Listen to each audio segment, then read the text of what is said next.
We say good morning to CEO Brett Jackson. Brett, good morning to you. How are you? Good morning. I'm great. Good to see you. You have basically two companies here. Let's talk about one in particular, and that is, well, you tell me which one. Let's go with the first one. Let's go with the material management. What's that all about? Sure. Think about it as the Amazon for businesses, that we give you one place to go shop for all the things that your business needs. So, things like apparel or your print, forms, promotional products, we give you one place to go source all of it from. And we find that because we would, if we're providing a customer with all the things, then we can give them better costs, lower their pricing, but then we've set it up with this extremely efficient ordering system so that you as an organization can save a ton of money in just straight costs, but also in a ton of time to manage all that. We keep it all back here in our warehouse, and then we distribute it to wherever your locations are across the country.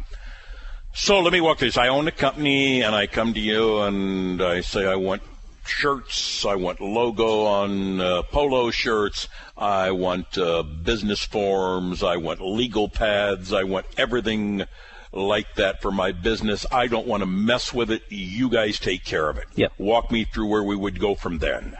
We typically will get samples of everything that you're using. We'll make sure that we've got the best cost possible for you. Typically, we're saving people anywhere between 10 and 20% overall. And so if you think about how much money a business spends on office supplies and on forms, it can be in the hundreds of thousands of dollars. And if we save them 20%, that's $40,000 back in their pocket. Goes straight to the bottom line. What if the business only operates, let's have the one location here in Springfield. Mm-hmm. Can they still use your service? You said, you can send it all over the country for them. What if they just in Springfield, do you still store it here in your warehouse as they need it? We do.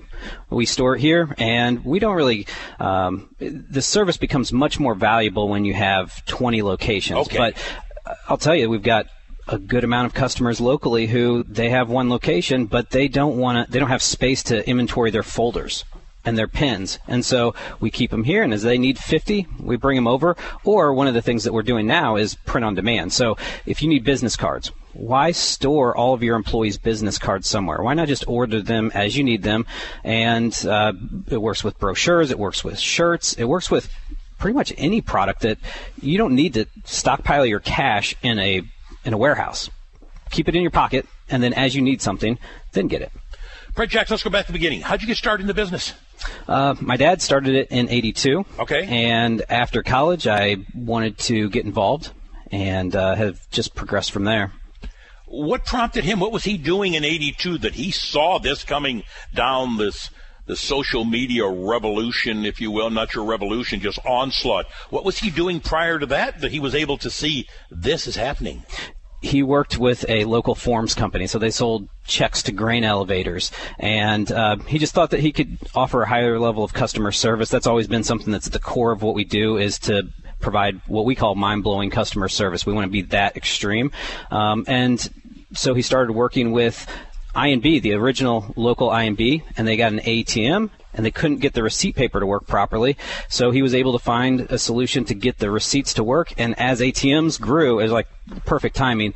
Then the company blew up, put us on a national scale, 50 states, 7 other countries, became the largest privately held ATM supply company in the country. How many employees you talking about here? We have 43. Here at this location by itself? We have 3 off-site who work from home, but okay. Yeah, we've got 40 people in this building.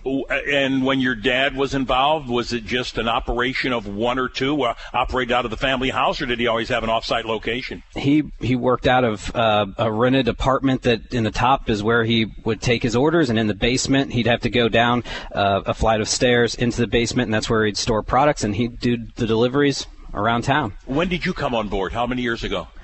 It would have been 2003, I believe. Okay, what was going on? Did you have this location? Where were you at in 2003, Brett? We built this building in 98, so we were here. And what was going on is we were still hot and heavy in the ATM supply world, but we were heavily focused on turning the operational supplies of a bank into a marketing collateral. So something that would cost money into something that makes them money. So it's safe to say that most of the early business dealt with banks and ATMs in particular. Yeah, 99% of our customer base at that point in time was banks. Walk me through again your connection with ATMs, and what did he see that was going to help facilitate the banks and enable them to cut some time and make more money. I'd say that it's all about solving problems.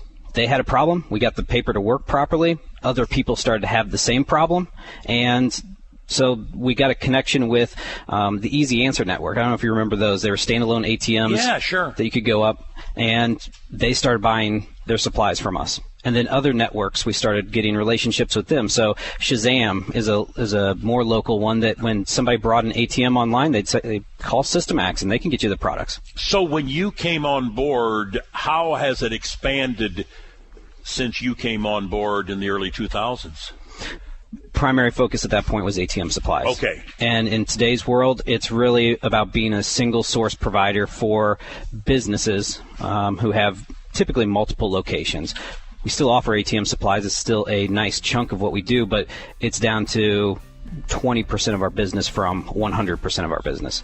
Brett Jackson, CEO of Systemax. Again, folks, you've probably driven by it hundreds of times if you're out on the west side all and use Archer Elevator, and you probably didn't know what it does. And we're going to take a quick break and visit with Ed McHenry. We're going to come back and talk with Brett and how it can help you, the individual listener, this morning.